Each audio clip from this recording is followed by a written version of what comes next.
मग येऊ शकतो, सांगता येत नाही पावसाचं. तर बघा पूर्ण वातावरण झालंय बरं का पावसाचं, आणि 6-7 तारखेला इतका भयानक पाऊस झालेला आहे.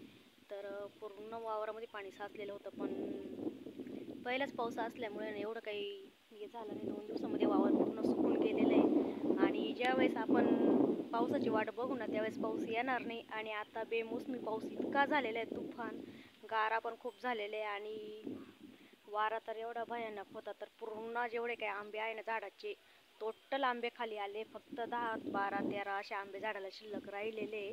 तर खूप मोठं नुकसान झालेले. आणि जो भाजीपाला वगैरे होता ना, तर भरपूर लोकांचे कांदे पण पाण्यात भिजलेले. आणि इकडं पण आपली कोथिंबीर जी होती ना ती पण थोडी खराब झालेली, कारण पिवळी झालेली पावसात. त्याच्यामध्ये 1 दिवस पाणी साचलेलं होतं, आणि आता सध्या पाणी आटलंय पण भरपूर पिवळी झालेली थोडीशी.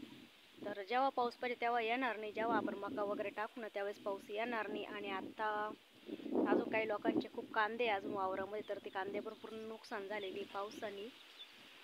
तर बेमोसमी पावसाचा असंच असतं, आपलं नुकसान वगैरे दुसरं काही नाही झालेलं बरं का, गवताला काही होत नाही. भाजीच थोडीशी खराब झालेली, आणि आंब्यांचं भरपूर नुकसान झालेलं आहे. तर मेमध्ये पाऊस आहे हा, कारण मेमधला पाऊस हा काहीच कामाचा नसतो. ज्यावेळेस आपण मका वगैरे टाकतो ना, तर त्यावेळेस पावसाची आपल्याला गरज असते. तर तुम्ही मागं बघू शकता पूर्ण पाणी तुंबलेलं होतं या वावरामध्ये, आणि ढेकळा वगैरे फुटलेले. पण अजून थोडंसं मागं दिसतंच बघा तुम्हाला, ओलं पूर्ण पाणी तुंबलेलं होतं.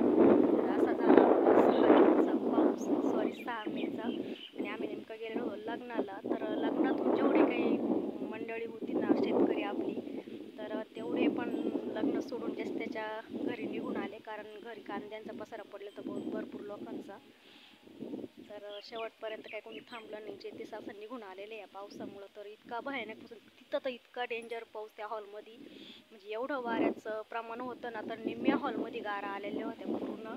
तर अक्षरशः आम्ही जिथं बसलो होतो ना तिथपर्यंत गारा आल्या होत्या, आणि पूर्ण आम्ही त्या गारा हाताने वेचून खाल्ल्या. पण योगायोग ती लाईट गेल्यामुळे मला व्हिडिओ काही घेता आला नाही, मी नक्कीच तुम्हाला व्हिडिओ दाखवला असता करून. तर बऱ्यापैकी पाऊस झालेला, म्हणजे भरपूर पाऊस झालेला, बऱ्यापैकी पण नाही म्हणता येणार. तर पावसात नाही, उन्हाळ्यातला पहिला पाऊस. तर संध्याकाळचे वाजलेले 5:30, आणि आज पण पूर्ण वातावरण झालेले आहे बरं का. वरती तुम्ही बघू शकता कुठल्याही क्षणी पाऊस येऊ शकतो, आणि तो इतका भयानक येऊ शकतो ना, पूर्ण आभट पॅक झालेले पावसाने.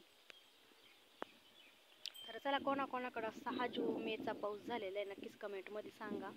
आमच्याकडं तर भरपूर भयानक झाला आहे. आणि 2 दिवसापासून योगायोग आपले व्हिडिओ आले, तर 2 दिवसापासून लाईट पण नव्हती. तर आत्ताशी लाईट आलेली, थोडं फोन चार्जिंग केला आणि मी व्हिडिओ काढायला घेतलेला आहे. तर चला, तुम्हाला कोथिंबीर पण दाखवते मी कशी झालेली पुढं आपली.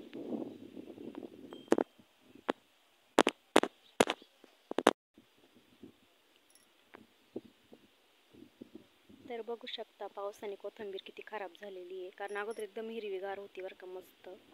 पण पाऊस आल्यामुळे ना पूर्ण खराब झाली, पिवळी झालेली ती. आणि औषध मारलं होतं बरं का, पण आता काय माहिती औषध काही रिझल्ट भेटतो की नाही. कारण खारवा बसल्यामुळे नाही पावसाच्या पाण्याने पूर्ण पिवळी झालेली ती. मार्केट पण आता थोडंसं रिवर्सच झालेलं आहे. तर असं आहे आजचं वातावरण, पूर्ण पॅक वातावरण. अजून सुद्धा पाऊस येऊ शकतो. मग कर ना आंब्याचं लोणचं. तर झालेली आपली संध्याकाळची सुरुवात. संध्याकाळचे वाजलेले आहेत 6:30, पावणे 7 वाजलेले आहे. तर संध्याकाळची स्वयंपाकाची सुरुवात झालेली आहे. पण अगोदर जे आंबे पडलेले होते ना पावसाने, तर दादाचं मस्त लोणचं करायचं काम चालू आहे. तर म्हणजे घरगुतीच आहे बरं का, म्हणजे डायरेक्ट आपण बर्नीमध्ये भरतो तसं नाही आहे. पण चालू खाण्यासाठी जे असतं ना, तर तो नेहमी बनवतो. दररोज 2-3 आंब्यांचं बनवतो आणि खातो. तर कसं बनवतो तुम्हाला मी नक्कीच दाखवते पुढं. तर चला मग. आणि तुमचे पण मुलं असेच करतात का घरी असल्यावर उद्योग, कमेंटमध्ये नक्की सांगा. आमचे तर काही ना काही करून खातच असतात, दररोज लागतंच त्यांना दुपारी काही ना काही. तर आज थोडंसं लेट झालेलं आहे, आज 6:30 वाजलेले संध्याकाळचे, आणि मग त्याला ध्यान आलेलं आहे.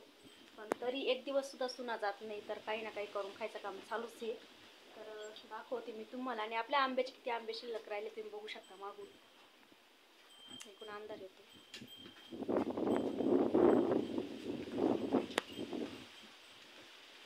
तर बघा एवढे आंबे अजून आपले शिल्लक. हा आंबा दुसरा आहे बरं का, तिकडचे जे आहे ना ते दुसरे आंबे एवढे. अजूनही पाऊस वातावरण भरपूर आहे, त्यामुळे हवा भरपूर सुटलेली आहे. शिल्लक राहते की काहीच सांगता येत नाही. राहतील तेवढे राहतील. चला मग. आज चुकला राजा तू वेगळे.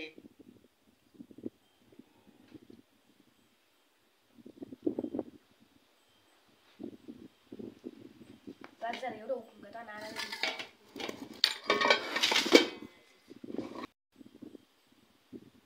तर बघा इथं मस्त आंब्याचं लोणचं करायचं काम चालू आहे आणि 2 आंबे इथं कापून घेतले त्याने आणि त्याच्यानंतर वरतून मीठ मिरची आणि तेल टाकलेलं आहे, हळद वगैरे टाकून. कारण हळद जर टाकली ना तर मग आंबट जरी असेल तरी घशाचा प्रॉब्लेम होती नाही किंवा सर्दी खोकला येत नाही. तर इथं मस्त त्याचं हलवायचं काम चालू आहे आणि हलवल्यानंतर बघा आता मस्त असं आपलं लोणचं 5 मिनिटामध्ये अगदी झटपट असं तयार. बघू शकता तुम्ही किती छान कलर आलेले आणि चवीला पण एकदम मस्त लागतं. तर स्वस्त खा मस्त राहा. कारण विकतच्या लोणच्यापेक्षा घरचं तर नेहमी कधी पण चांगलंच असतं आणि फ्रेश असतं. तर ताज्या आंब्याचं लोणचं आहे मस्त. नक्कीच सांगा कसं लागतं आहे कमेंटमध्ये.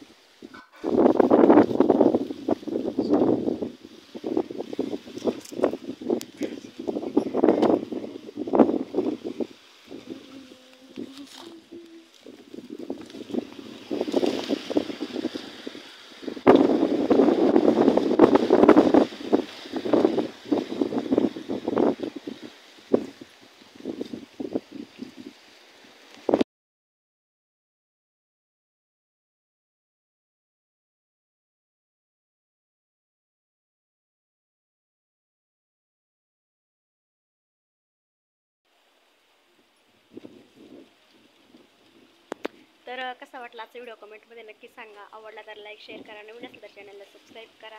पुन्हा भेटू एका नवीन व्हिडिओ सोबत. तोपर्यंत सर्वांना बाय बाय.